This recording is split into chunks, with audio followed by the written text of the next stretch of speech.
सभी को नमस्कार। मैं मनमोहन मीना, सहआचार्य भूगोल, राजकीय महाविद्यालय करौली की ऑनलाइन क्लासों में आप सभी का स्वागत करता हूं। बीए पार्ट सेकंड के द्वितीय पेपर राजस्थान के भूगोल का अध्ययन हम पिछली क्लासों से कर रहे थे। उसमें से उसकी चौथी यूनिट सेकंड पेपर की चौथी यूनिट के अंतर्गत जनजातियों का हम अध्ययन कर रहे थे। उसमें से हमने भील जनजाति को पिछले अध्याय में पढ़ा था। आज हम राजस्थान की एक महत्वपूर्ण जनजाति गरासिया जनजाति की चर्चा करेंगे। भील तथा मीणाओं के बाद गरासिया तीसरी सबसे बड़ी जनजाति है राजस्थान की, तथा राज्य में जनजाति का 6.7% हिस्सा जो है गरासिया जनजाति का है। गरासियाओं का 50% से अधिक जमाव उदयपुर तथा राजसमंद जिलों में है।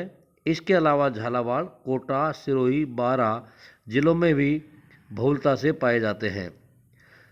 तहसील के अनुसार इसका सघन जमाव आबू रोड तथा पिंडवाड़ा तहसील सिरोही तथा खैरवाड़ा और भोमर कोटड़ा उदयपुर में है। गरासियाओं में जागृति लाने का कार्य मोतीलाल तेजावत ने किया था। गरासिया जनजाति की उत्पत्ति कैसे हुई उसके बारे में चर्चा करते हैं। गरासिया जनजाति चौहान राजपूतों के वंशज बताए जाते हैं, यद्यपि भीलों से समानता रखते हैं। गरासिया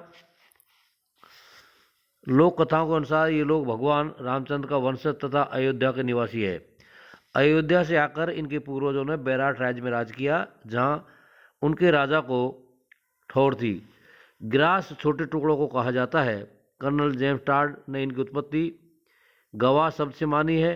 बप्पा रावल उसी राज की संतान थे जिन्होंने चित्तौड़ पर शासन किया। कुछ विद्वान बड़ौदा के पास चैनपारीन क्षेत्र चित्तौड़ के पास आकर रहना बताते हैं। गरासिया जनजाति का अधिकांश गोत्र चौहान, वादिया, रायदास, हीरावत, डामोर राजपूतों के समान है। राजपूत जातियों की भांति गरासिया जनजाति में भी भाट होते हैं। भारतीय इतिहास के मध्य युग में राजपूतों के साथ गरासियाओं का भी उल्लेख किया जाता है। राजपूतों के आने से पहले गरासियाओं का भी राज जो है इस क्षेत्र में सिरोही, पिंडवाड़ा और आबू रोड क्षेत्रों में देखा गया है, यानी कि यहाँ ये लोग राज करते थे। 12वीं और 13वीं शताब्दी में गरासियाओं का युद्ध राजपूतों से हुआ, परंतु वे राजपूतों के साथ अधिक समय तक संघर्ष नहीं कर पाए। उन्होंने सभी राजपूत आदतों को समाप्त कर भीलों की लड़कियों से विवाह कर भीलों की भांति आदिम व्यवस्था को अंगीकार कर लिया। रजवाड़ों के समय गरासियाओं को जंगल के उपयोग और टैक्स न देने की कुछ सुविधाएं प्राप्त थी। ब्रिटिश शासनकाल में गरासिया शांति रहे। गरासियाओं की बोली से समानता रखती है, परंतु इनकी भाषा में मराठी तथा गुजरात शब्दों का अधिक उपयोग देखने को मिलता है। गरासियाओं की सामाजिक व्यवस्था किस प्रकार की है, इसकी हम चर्चा करते हैं। सबसे पहले हम देखते हैं इनके गोत्र की व्यवस्था। गरासिया की सामाजिक व्यवस्था के आधार उनके गोत्र है। प्रत्येक गोत्र का एक पूर्वज होता है।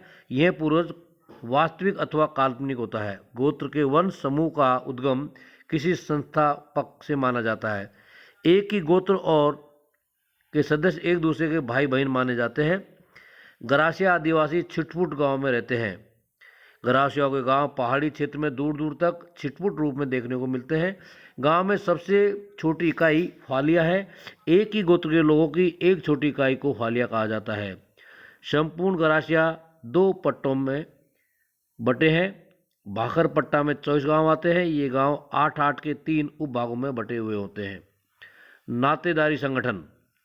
गरासियाओं में नातेदारी संबंध प्रगाढ़ होते हैं। इस जनजाति में बहुत से नातेदारी संबंध संबोधात्मक। गरासिया जनजाति में पितृसत्तात्मक व पितृवंशीय परिवार पाए जाते हैं। पिता का परिवार में सर्वोच्च स्थान होता है। वहीं परिवार के भरण पोषण का दायित्व संभालता है। स्त्रियां पति व परिवार की खूब सेवा करती है। गरासियाओं में विवाह के पश्चात लड़का माता पिता से अलग रहता है। इसके अलावा पिता अपने खेत का एक भाग अपने लड़के को जोतने हेतु देता है। इन लोगों में विवाह एक संविदा माना जाता है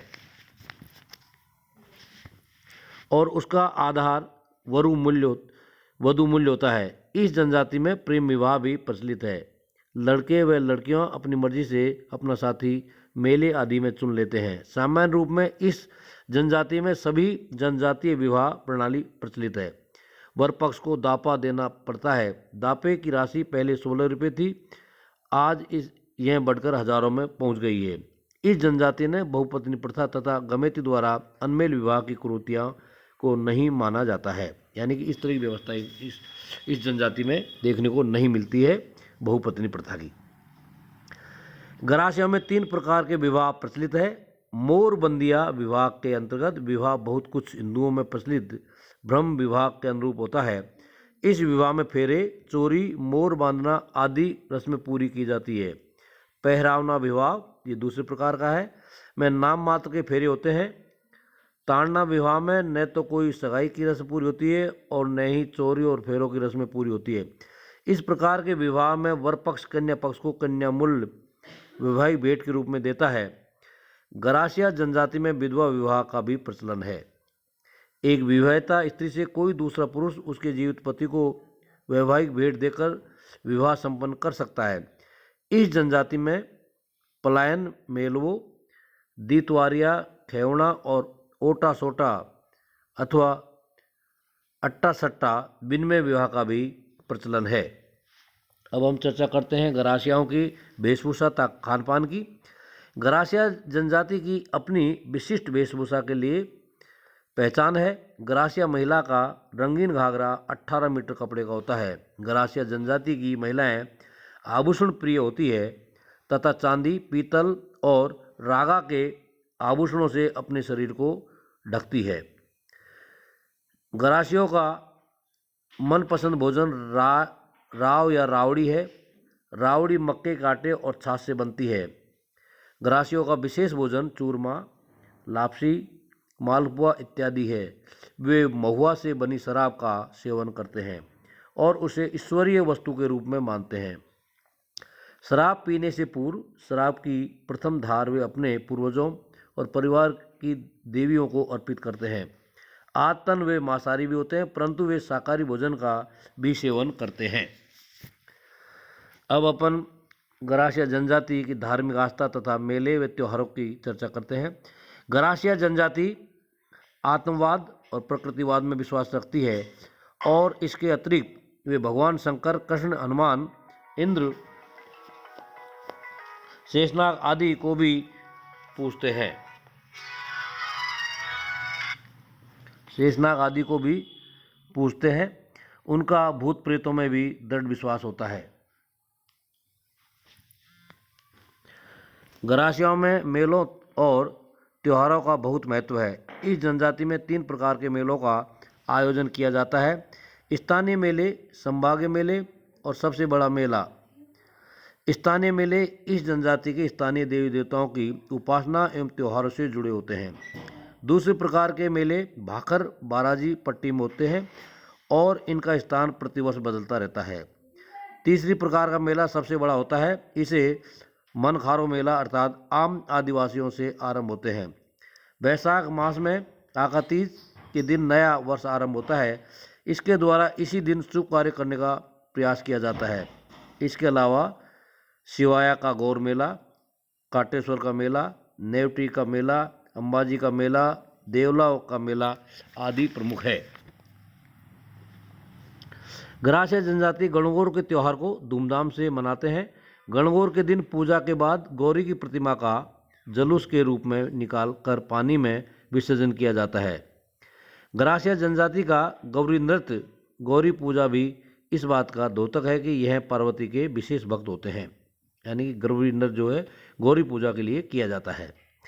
गरासियों के इष्ट देवता शिव, भैरव जी और देवी है। ये सफ़ेद रंग के पशुओं का पर श्रद्धा रखते हैं और उनको पवित्र मानते हैं। गरासिया जनजाति वालर नृत्य के लिए अत्यंत प्रसिद्ध है।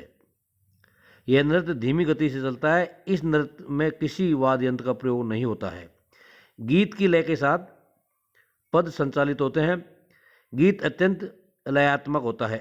गरासियों का एक अन्य नृत्य लूर लोक नृत्य है। गरासिया जनजाति में 2 कन्याओं के दल इस नृत्य को करते हैं। आर्थिक व्यवस्था। गरासिया लोग अधिकांशतः दक्षिणी राजस्थान के कटे फटे उबड़ खाबड़ क्षेत्र में निवास करते हैं। कुछ गरासिया लोग आबू पर्वत के दक्षिण में भी निवास करते हैं। 85% गरासिया लोग कृषि कार्य में करते हैं तथा साथ साथ पशुपालन भी करते हैं। ये लोग एक फसल प्राप्त करते हैं तथा लकड़ी काटना, गोवंश को चराना, शिकार, मजदूरी करना आदि व्यवसाय करते हैं। अब ये लोग मजदूरी करने बड़े बड़े शहरों आबू रोड, उदयपुर, अहमदाबाद आदि में चले जाते हैं। कई लोग दूध का धंधा भी करते हैं।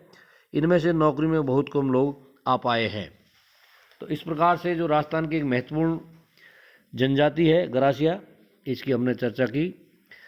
आगे वाली क्लासों में जो अन्य 2 जनजातियाँ रह गई है, मीणा और सहरिया, उसकी हम चर्चा करेंगे। क्योंकि वर्तमान समय कोरोना महामारी का चल रहा है, अतः महाविद्यालय में अध्ययन कार्य होना संभव नहीं है। अतः आप सभी से अनुरोध है कि आप जो है ऑनलाइन क्लासों से जुड़े रहें और जो PDF के माध्यम से नोट्स उपलब्ध कराए जा रहे हैं उससे अपना अध्ययन जारी रखें।